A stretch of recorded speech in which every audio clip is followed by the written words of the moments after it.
Price, top 10 hottest comic books of the week.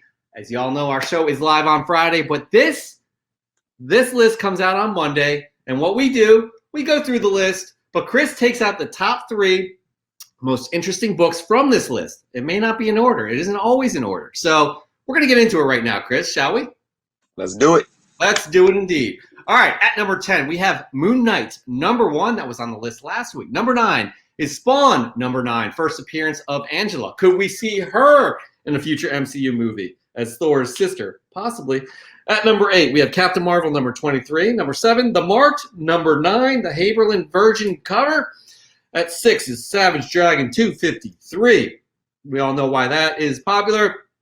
Number 5 is New Teen Titans, number 23, the first appearance of ADRIAN Chase, a.k.a. the Vigilante. Number 4 is Star Wars Darth Vader, number 7, the first appearance of OCHI from Bastoon. Sith Lordy, I guarantee you, has 27 copies of those. Number 3, The Last Ronin, number 1. Number 2 is New Teen Titans Annual, number 2, first appearance of ADRIAN Chase as Vigilante.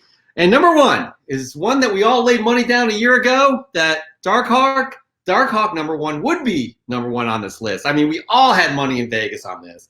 First appearance of Darkhawk. Chris, very interesting list this week. Very interesting list. Yeah. And I got some very interesting picks. Before I get into my 3, I just got to give a big shout out again to The Last Ronin, number 1. I said last week when I had it at my number 1 pick that I definitely see this book being here next week. There it is, still in the 3 spot. So big shout out to that book, man. That book is could be 4 weeks in a row, Chris. Yep. Could be 4 weeks in a row, I think. Amazing. And it was also on the list when the pre-orders first started going up. It was on the list a couple weeks back then, months ago. So yep, good stuff. But all right, guys. So what we're gonna do is we're gonna get your 3 picks that you find most interesting from this list. Let's just do it. All right. Very different reasoning to why I picked these books this week. Starting with number 3, The Mark, number 9, the Brian Haberlin Virgin cover. Look, we've talked about variants on the show. I talk about variants a lot. I'm not really into variants. I only once have I paid. I bought a KRS-One ASM 300 cover swipe for Venom number 1. I paid what $30 or $39.99 for, something like that. The only time I get variants is at their cover price and they're just a secondary option because I like that cover better. And this is just one of those times where it's like you're blown away by the art so much, at least I am, that I want to buy this book. This is just such beautifully done. Now, looking at some numbers, High Raw did sell for 25. But for me, it's not about the numbers on this. It's about the artwork. And don't tell me that people can't buy comics specifically for the art, because this is one of those times where I don't care what is going on in that book. I would love to grab this book, frame it, throw it on my wall, whatever. It's just such a beautiful cover, man. Beautiful. Now, before I go on to my second pick, I want to add a little more context to this. There was some controversy this week over the image, saying that HABERLIN took a photo reference that was already a piece of art and it looked exactly like it. Now, I actually tried to do a whole bunch of research on this. I tried to look online. I couldn't find anything. I couldn't find this other piece of art that they were talking about to reference. I couldn't find anything. And I know there's been artists before, like I believe who was it? Greg. Not Greg Horn, the other Greg. Greg Land, who's gotten a lot of flack because he just copies so much over and over again. But look, regardless of the controversy, I would own that book just because it's so beautiful, and that's all that matters to me. Yeah, it's an incredible looking cover, and most everybody here agrees. Most everybody I've read about, who've written about this book, everybody was just totally on board before it came out. I didn't get one. I didn't even see it at my comic book shop. I haven't collected the series, so I would, I'm okay with it. But gorgeous cover. Absolutely. All right, moving on to your second pick, Chris. What do you got? All right, guys. Number two now. I'm going to explain this. I'm going to explain why we all can appreciate this or should appreciate this. And that's Savage Dragon, number 253, the Biden-Harris variant. Now, look, guys, this isn't about who you support within the political process. It's not about who you voted for. I don't care if you voted for them or not. This isn't about me supporting Biden or Harris. This is about a moment in time, guys. This is a moment in time that means a lot for minority individuals and for women. Look, we, for the first time ever in our history, have a minority vice president, and also the first time for a female vice president. Now, look, I don't care if they were Republicans, Democrats, or whatever. If there was a first of anything, I think it should be talked about, and I think it should be celebrated, regardless if you agree with their politics or their policy. This means a lot, because regardless if we believe in party politics, regardless if we vote Republican or Democrat or independent or green or whatever the case may be, this is a symbol. And even when we disagree, the democracy of the American process should be a symbol to all of us. And I know that little girls and especially brown girls, but even brown individuals, just like when Obama won, it speaks to them and says, I can be that. That can be me one day. Because I'm going to tell you, even with Obama as a president, I celebrated his victory as becoming the first, brown-skinned African-American president, not because I sat there and agreed with his policies, but because that in and of itself is progress and means something for the world that we live in these future generations. So hopefully, I really hope that each and every one of you can see that.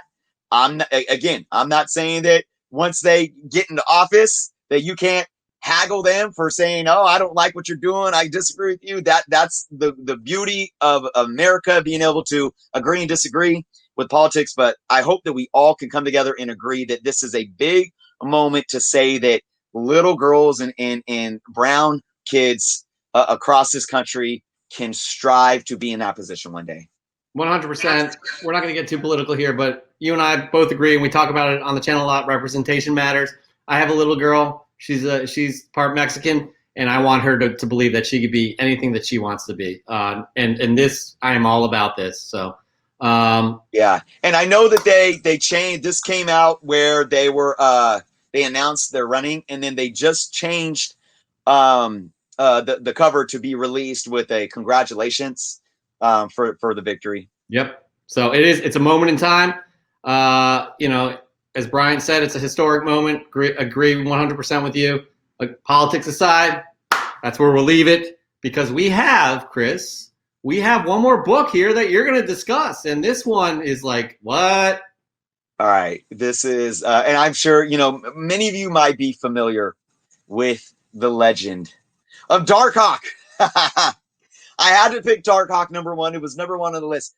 This is just absolutely crazy, guys. All right.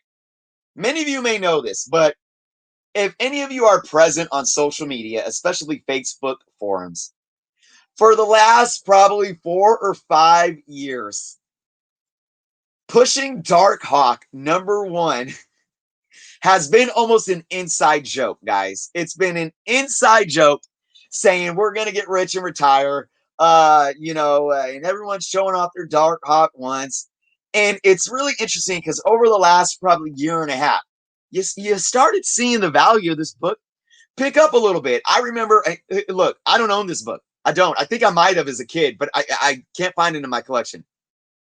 I remember being at A1 Comics probably not even 2 years ago, and they had this in a minor key bin for, I believe, $7, and I didn't buy it. I'm like, right? And I think it was even like 20% off because of a sale. So over the last, year and a half or so, going into late 2019, you started seeing this book raw and high grade go for like, oh, it's pushing 15. Now it's pushing $20, right? And now it's just blown up. And let me look at some numbers with you guys.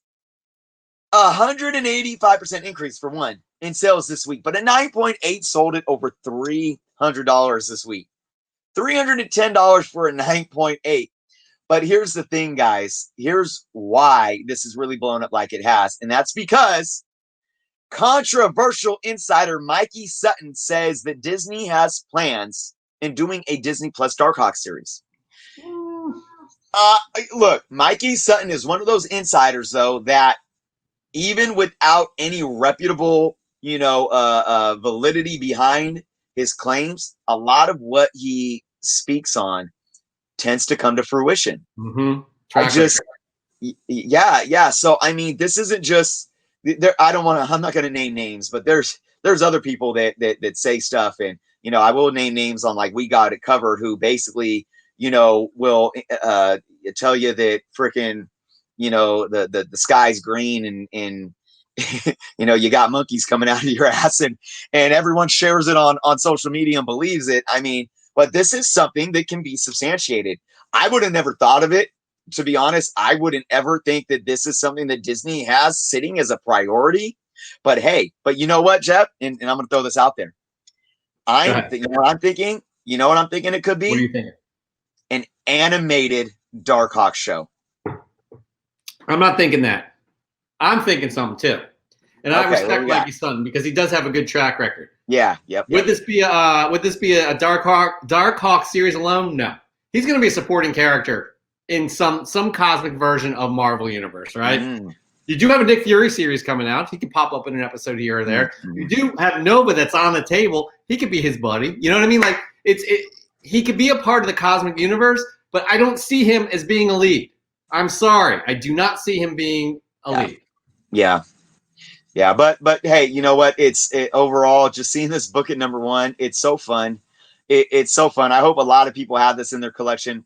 I believe this will dip, unless there is an official. If there's some crazy official announcement, but I do believe this book is going to cool off. So I don't recommend people to go out and try to buy a high grade of this. Again, this is one of those books, dude. Just like if you got an LCS, go hunt your LCS and try to find one for like $10 or something. Or even at this point, even $20. But don't go breaking your bank on this. Unless you want to.